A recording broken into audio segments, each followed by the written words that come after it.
तारायचं असेल तर आपल्या मुखात सदैव त्या भगवंताचं नाव असायला पाहिजे. आणि या मुखामध्ये या मानव जन्माला येऊन जर आपल्या मुखात त्याचं नाव नसेल तर बुवा या जन्माचा काहीच उपयोग नाही. कारण राम नाम हे मुखात असायलाच पाहिजे. कारण वाल्या कोळी हा कोण होता? चोर, लुटेरू, डाकू होता बुवा. पण मरा मरा म्हणता म्हणता नकळत त्याच्या मुखातून राम हा शब्द बाहेर पडला आणि वाल्याचा वाल्मिकी झाला. ही बुवा या हरिनामामध्ये असलेली ताकद आहे. रामकृष्ण हरी या मंत्रातला बघा, राम हा शब्द आहे तो आपल्या सर्वांना आनंद देण्याचं काम करतोय, वातावरण आनंदमय करण्याचं काम करतोय. आणि कृष्ण आम्ही दोन्ही बुवा जे काय गातो सांगतो तर तुम्हा सर्वांना आमच्याकडे आकर्षित करण्याचं काम तो कृष्ण करतोय. आणि त्याचप्रमाणे हरी, हरी म्हणजेच दुःखांचा विनाश करणारा, दुःखांचा नाश करणारा तो हरी. म्हणून म्हटलंय जय जय रामकृष्ण हरी, जो उच्चारी तो झाला सुखी संसारी. खरोखरच बुवा आज या लोकांनी हरिनामाचा मार्ग स्वीकारलाय. कारण आज या मंडळाला बुवा 27 वर्ष पूर्ण झाली. ज्या वर्षी बुवा रौप्य महोत्सव होता म्हणजे 25वे वर्ष, त्यावेळी सुद्धा आमची डबलवारी या ठिकाणी होती. आणि पुन्हा एकदा या इकडच्या ग्रामस्थांनी आज मला पुन्हा एकदा या भजनाची संधी दिली आहे. खरोखरच पुन्हा एकदा तुमचे लाख लाख आभार मानते. कारण आज 27 वर्ष तुमच्या या मंडळाला पूर्ण झाली आहेत. आणि हे जे काय तुम्ही छोटंसं रोपटं लावलंय त्याचा वटवृक्ष होऊ देत अशी या सत्यनारायणा चरणी प्रार्थना करते. कारण मंडळ चालवणं ही साधी सोपी गोष्ट नाही. कारण काही काही ठिकाणी बघितलं तर 1-2 वर्ष पूजा घालतात ती मग कायच थांबतात. पण आज 27 वर्ष पूर्ण होण्यामागे तुमचा आज जास्त प्रमाणात म्हणजे चांगला हेतू आहे. कारण मंडळ चालवायचं असेल तर त्याच्यासाठी 4 जण लागतात. ऐका, आणि 4 जण लागतात. एक म्हणजेच पैसा, म्हणजे ज्याच्याकडे पैसा आहे त्याने मंडळामध्ये जाऊन पैसा द्यावा. दुसरा म्हणजेच कष्ट, ज्याच्याकडे कष्ट करण्याची ताकद आहे त्याने मंडळामध्ये जाऊन कष्ट करावेत. आणि तिसरं म्हणजेच वेळ, ज्याच्याकडे वेळ आहे त्याने मंडळामध्ये जाऊन वेळ द्यावा.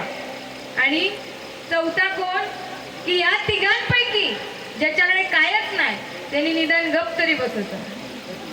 कारण पहिल्या तिघांची कायच अडचण नसतात, पण ह्यो चौथवाला ज्याच्याकडे कायच नाही त्याचीच वळवळ जास्त असतं. आणि हीच वळवळ आपली चळवळ मोडी सांगता. म्हणून असल्यांपासून बुवा लांब राहायचा असो. पण या ठिकाणी मी भगवान प्रभू शंभूदेवांचं नोटेशन या ठिकाणी सादर करते. कारण ब्रह्मा विष्णू महेश, ब्रह्मा म्हणजेच विधाता, जन्माला घालायचं काम ब्रह्मदेव करतायत. विष्णू म्हणजेच जगताचा पालनहार, सर्वांचं पालन पोषण करण्याचं काम विष्णुदेव करतायत. आणि महेश म्हणजे सगळ्यांचा संहार करण्याचं काम महेश करतायत. म्हणजेच ब्रह्मा, विष्णू आणि महेश या सर्वांना बुवा 2-2 बायका, सर्वांना 2-2 बायका. आताच्या ह्याच्यात एक भेटताना कठीण झाली आहेत ना सगळ्यांची. जेव्हा आमची एंट्री झाली ना होय तेव्हा आमचं असं वाटलं की आम्ही कोणच्या हळदीक नाही नाहीला, मस्त आपले डान्स करत होते. महिला मंडळाला भारी. खरोखरच महिला मंडळांसाठी एकदा जोरदार टाळ्या होऊ दे. भारी नाचत होते. जेंट्स वर्ग काय काय जास्त आहे काय तर तकडे कोपऱ्यात होते, पण हे लय भारी. आता कारण एक भेटताना बुवा कठीण झाली, ती सुद्धा भेटली तर भेटली. पण ज्यांची 35च्या वर गेली वर्षा त्यांनी काय वाईट वाटून घ्यायचा ना.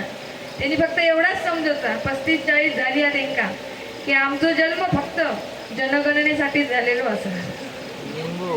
पण होत नाही. कारण दिवाळी आम्ही ना नार्वेकरांच्या तिकडे भजन केलं नाट्यात, तेव्हा आमका माहित नव्हता की त्यांचं लग्न झालेलं नाही.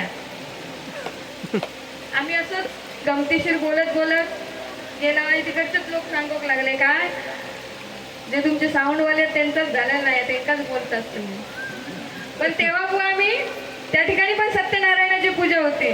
बोललो काय की तुमचं होतेला काय काळजी करू नको, पण झालाच म्हणतो. खरोखरच पण लग्नाच्या पूजेत काय आमका बोलावला नाही होची हा खरोखरच त्यांना सुद्धा त्यांच्या नवीन वाटचालीस लाख लाख शुभेच्छा देते.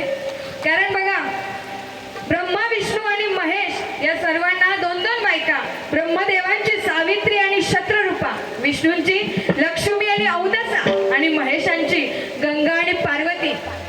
तर खरोखरच शंभूदेव, कारण बघा देव आणि दानवांनी मिळून ज्यावेळी समुद्र मंथन केलं त्यावेळी त्याच्यातून 14 रत्ने बाहेर पडली आणि जे पहिलंच रत्न होतं ते म्हणजेच काय, हलाहल विष आणि बाकीची 13 रत्ने ही देव आणि दानवांनी ही दोघांनी आपापसात वाटून घेतलेली पहिलंच रत्न होतं. हे शंभूदेवांकडे घेऊन आले आणि सांगितलं काय की शंभूदेवा, आम्ही समुद्र मंथन केलं आणि त्यातून 14 रत्ने बाहेर पडली. 13 रत्न जी काय होती ती आम्ही दोघांनी वाटून घेतलेली. हे पहिलंच रत्न आहे ते आम्ही तुमच्याकडे घेऊन आलोय. तेव्हा शंभूदेवांनी काय केलं, ते हलहल विष त्यांनी प्राशन केलं आणि ज्यावेळी ते विष प्राशन करत असताना त्यांच्या अंतर्मनात एकच नामस्मरण चालू होतं. काय नामस्मरण असेल माहिती आहे काय कोणाला? शंभूदेवांनी कोणाचं नामस्मरण केलं असेल? ज्यावेळी हलाहल विष प्राशन केलं त्यावेळी त्यांच्या अंतर्मनात एकच नामस्मरण चालू होतं. काय? राम राम राम. म्हणजे शंभूदेवांनी सुद्धा बुवा राम नाम घेतलंय. कारण ज्यावेळी त्यांच्या अंतर्मनात राम राम हे नामस्मरण चालू होतं तेव्हा त्या हलाहल विषाला सुद्धा प्रश्न पडला की यांच्या अंतर्मनात एवढं भयंकर असं नामस्मरण चालू आहे आणि मी आतमध्ये प्रवेश कसा काय करू. तेव्हा ते विष बुवा त्यांच्या कंठातच थांबलं आणि म्हणून त्यांना आज आपण निळकंठ म्हणून ओळखलं जाते. आणि आज हे भजनाच्या माध्यमातून सांगण्याची बुवा काळाची गरज आहे. आणि खरोखरच नाहीतर आजकालची भजना सुरुवातीपासून बुवा उडव पेटव चाला काढा मेस्त्री बुवांका ठेवल्याने या. पण तसं आहे काय नाही होत त्याला. कारण हळी जोडी कशी भारी आहे, एक गुलाबजाम आणि एक रसगुल्ला म्हणजे दोघवली गोड होय ना बुवा. आमचं ज्या काय होतं त्या प्रेमात या ठिकाणी नोटेशन सादर करते.